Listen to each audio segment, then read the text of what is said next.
Welcome to the Zero Academy. Today we will see area calculation by double integrations. All of you know that the major application of integration is calculation of area. Here we can calculate area by double integration for Cartesian system.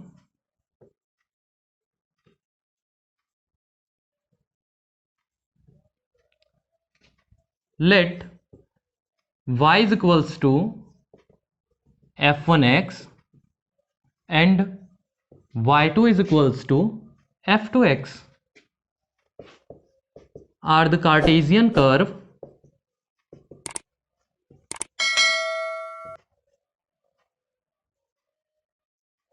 and the ordinate x is equals to x1 and x is equals to x2. Then the area is given by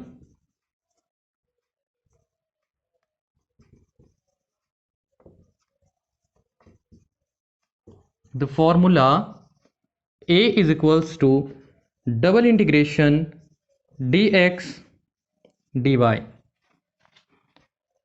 Here we will take an operator dx and dy and putting the limits for dx x1 and x2 and limit for y, that is f1x and f2x.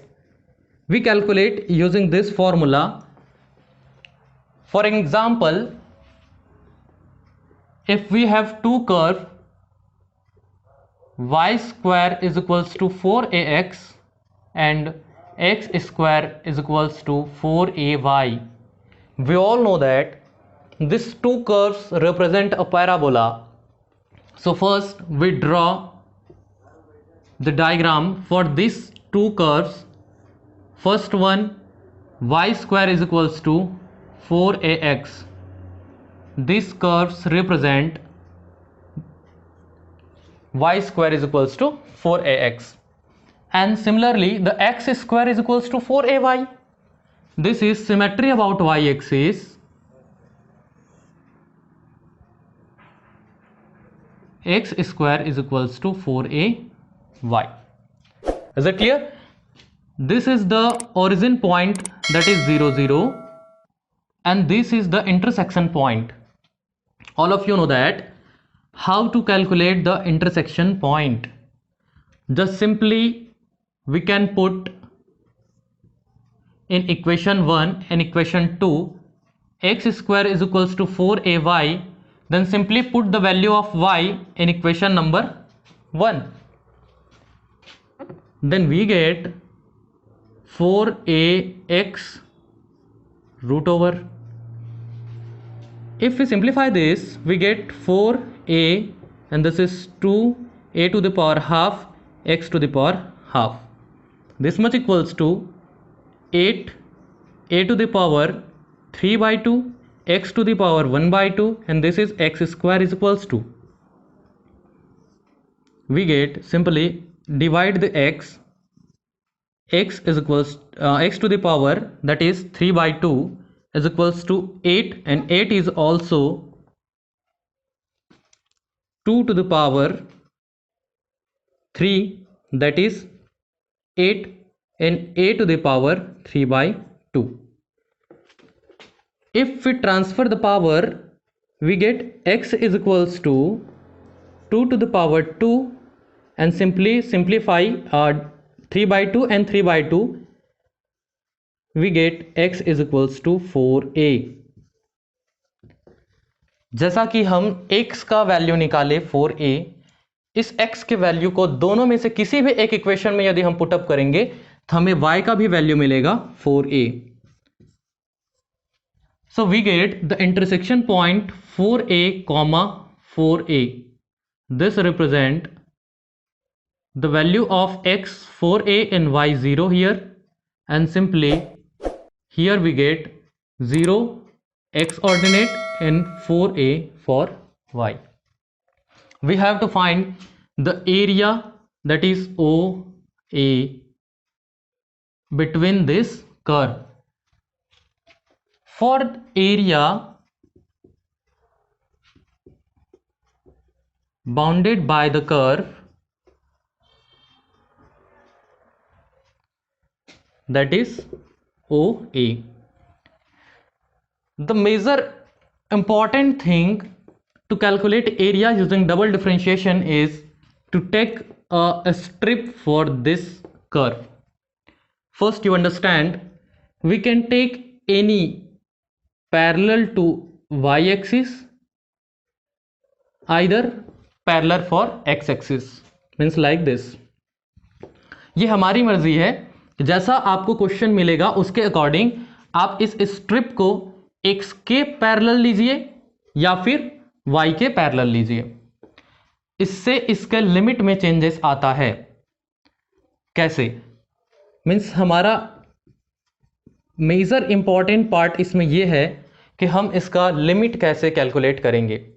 बहुत ही ध्यान से समझिएगा। यदि आपके पास strip parallel to Y axis है, means खड़ी है, कुछ ऐसा, आप दिमाग में यह बात डाल के रखिए, स्ट्रिप जो होगा इसकी लंबाई और चौड़ाई, ये क्या होगा इसकी, अगर हम बात करें ये लंबाई है और ये वाला पोर्शन इसका क्या हो जाएगा, इसका ब्रेथ है या फिर चौड़ाई जिसे हम बोलेंगे, ये दो चीज़ें। आप इस बात को ध्यान देंगे कि जब इस स्ट्रिप को इसमें मूव करते हैं, मान लीजिए हमने क्या लिया है, पैरेलल टू वाई, वाई के समांतर, जब ये स्ट्रिप मूव करेगा इस कर्व के बीचों बीच, आपको ध्यान देना है क्या इस स्ट्रिप के लंबाई में चेंजेस आता है। मैंने कहा अगर इस स्ट्रिप को आप इस तरीके से मूव करोगे तो क्या इसके लंबाई में चेंजेस आएगा? डेफिनेटली आएगा। किसके अकॉर्डिंग? इस कर्व के अकॉर्डिंग। जैसा ये कर्व गया है वैसा ही इसका लंबाई जो है वो कम ज़्यादा होगा। तो हमें ये समझ में आता है कि इस स्ट्रिप का लंबाई इस कर्व पे डिपेंड करता है। इसका ऊपर वाला दिखाता है अपर लिमिट को, इसका निचला वाला हिस्सा दिखाता है लोअर लिमिट को। तो अपर लिमिट मीन्स ऊपर वाला कर्व। इस ऊपर वाले कर्व से हमें यह समझ में आता है कि वैल्यू जो यदि हम लेते हैं किसका, y का, क्योंकि y का वैल्यू ही चेंज हो रहा है, ऊंचाई चेंज हो रहा है, मतलब y चेंज हो रहा है। तो आपको यहां से मिलेगा लिमिट फॉर y, और वो भी कौन सा, upper limit. We can write upper limit for y, that is आपको इस कर्व से मिलेगा, और यहां से y का वैल्यू आप डायरेक्टली निकाल दीजिए ट्रांसफर करके, तो y इज इक्वल्स टू है under root of 4ax, that is y। Similarly lower limit for y, तो ये मिलेगा हमें y is equals to lower limit, मतलब निचला हिस्सा, इस स्ट्रिप का निचला हिस्सा इस वाले कर्व के अकॉर्डिंग कम ज़्यादा होता है। तो यहां से हम y की वैल्यू निकालेंगे, y इज इक्वल्स टू, दोनों को ट्रांसफर कर दें, ये मिलेगा x square divided by 4a। This is the important part of the area using double integration. This is the limit for y axis. How we calculate the limit for x? Simply limit for x, आप इस बात को समझिए, इस strip में लंबाई जहां से चेंज हुआ तो उसके अकॉर्डिंग हमने y निकाला। अब देखिए क्या इसका चौड़ाई कहीं पे चेंज होगा? अगर स्ट्रिप ऐसा होगा और यदि आप इसको मूव कराते हो तो यहां से यहां तक जाने में क्या इसके चौड़ाई में चेंजेस आएगा किसी के कारण? अगर आएगा तो किसके कारण आएगा, हमें यह ध्यान देना है। और अगर नहीं आ रहा है तो वो सिर्फ कहां से कहां तक जा रहा है, इस बात को ध्यान देना है। Is it clear? इसके हिसाब से इसके चौड़ाई में चेंजेस आने का तो कोई चांस नहीं, लेकिन ये आएगा कहां तक, 0 से लेकर 4a तक, क्योंकि x का वैल्यू यहां पे 0 है और यहां तक 4a है। इसीलिए इसमें आपको मिलेगा upper limit for x is equals to, x का अपर लिमिट मीन्स ये पिछला हिस्सा हो गया, इससे आगे जाएंगे तो यहां तक मिलेगा, सो वो है आपका 4a, and lower limit for x starting हो जाएगा आपका 0। यदि आपके मन में यह सवाल आता है कि x का वैल्यू हम इस कर्व से क्यों नहीं निकाले, हम y का ही वैल्यू क्यों निकाले, क्योंकि हमारा इस स्ट्रिप के अकॉर्डिंग लेंथ जो कम ज़्यादा जो होगा वो इन दोनों कर्व के कारण होता है, और लंबाई इस तरीके से यदि हम देखते हैं तो वो किसको रिप्रेजेंट कर रहा है, y को, इसलिए y का लिमिट जो होगा वो इन दोनों इक्वेशन से मिला, और x का था वो कांस्टेंट वैल्यू जो है हमें मिला।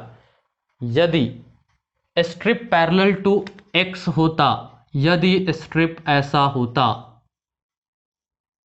तब की केस में आप देखिए यदि स्ट्रिप इस तरीके से होता तो ये वाला लंबाई जो है इसका इस कर्व के चलते कम ज़्यादा होता यदि ये इस तरह से घुमाते तब, और ये किसको दर्शा रहा है, एक्स एक्सिस को। तब की केस में एक्स का जो लिमिट होता, एक्स का लिमिट इन कर्व के हिसाब से निकाला जाता, और वाई का लिमिट 0 to 4a होता। उम्मीद है आपको ये समझ में आ रहा होगा, क्योंकि इसका सबसे इंपॉर्टेंट पार्ट है इसका लिमिट डिसाइड करना। यदि आपसे ये लिमिट समझ में आ गया तो हम आगे देखते हैं कि इसका एरिया कैसे कैलकुलेट करेंगे।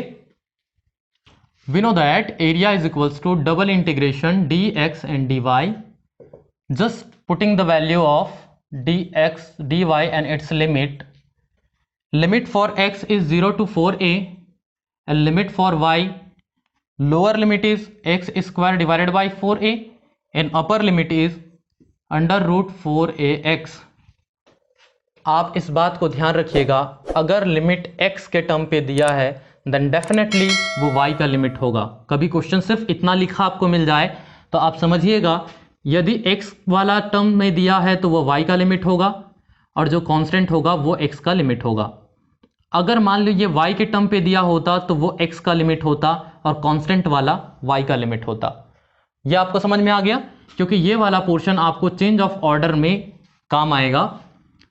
यहां से सिंप्लीफाई करने के लिए फर्स्ट, क्योंकि ये जिस फंक्शन वाला जो होगा, जो फंक्शन वाला जिसका लिमिट होता है उसी को सबसे पहले इंटीग्रेट करते हैं, तो ये हो जाएगा 0 to 4a, integration of dy is y, just putting the limit x square divided by 4a and here under root of 4ax and this is dx।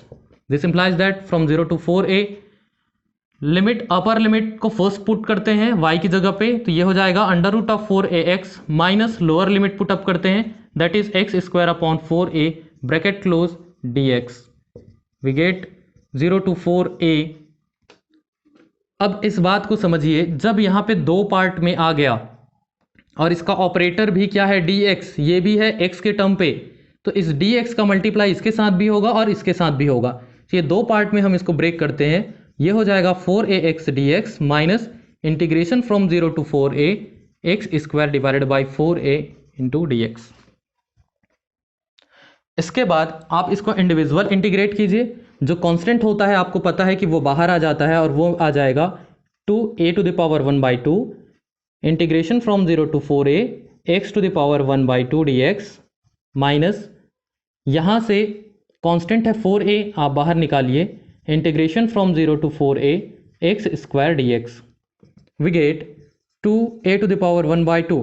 this is the basic integration, the first integration principle, that is x to the power n dx which is equals to x to the power n plus 1 upon n plus 1।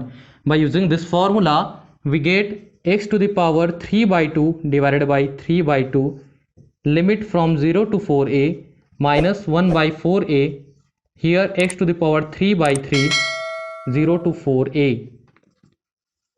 same manner we put the limit, upper limit first, and take this constant value outside of the bracket, that is 2/3 4a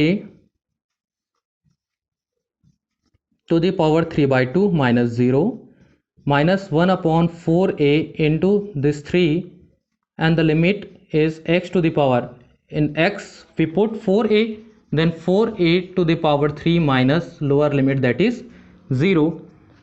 by simplify we get that is 416, sorry,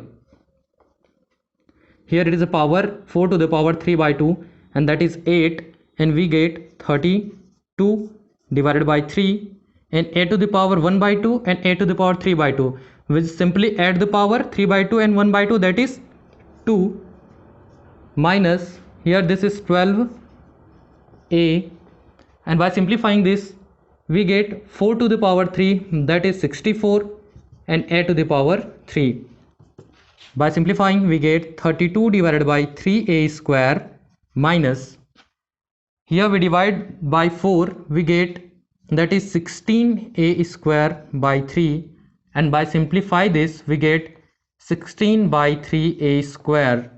Because this variable is same, a square and a square, then we just subtract the number, we get 16 by 3 a square unit. Always put the term square unit in the last of your answer, because area has a square unit. For example, meter square, millimeter square, something like this.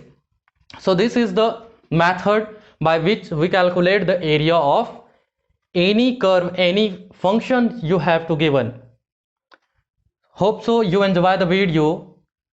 यदि आपको applied mathematics, higher engineering mathematics से related किसी भी topic में यदि आपको video चाहिए, आप हमें कमेंट बॉक्स में बताइए, या फिर मैथ्स से रिलेटेड कोई भी क्वेश्चन हो, कोई भी क्वेरीज हो, डिस्क्रिप्शन बॉक्स में आपको टेलीग्राम का लिंक मिल जाएगा, आप वहाँ पे जाइए, टेलीग्राम ज्वाइन कीजिए जीरो एकेडमी के नाम से, वहाँ पर आप हमसे क्वेश्चन सवाल कीजिए, मैथ्स से रिलेटेड कोई सा भी सवाल, हमें खुशी होगा उसका आंसर देने में. Stay safe and keep learning. Thank you.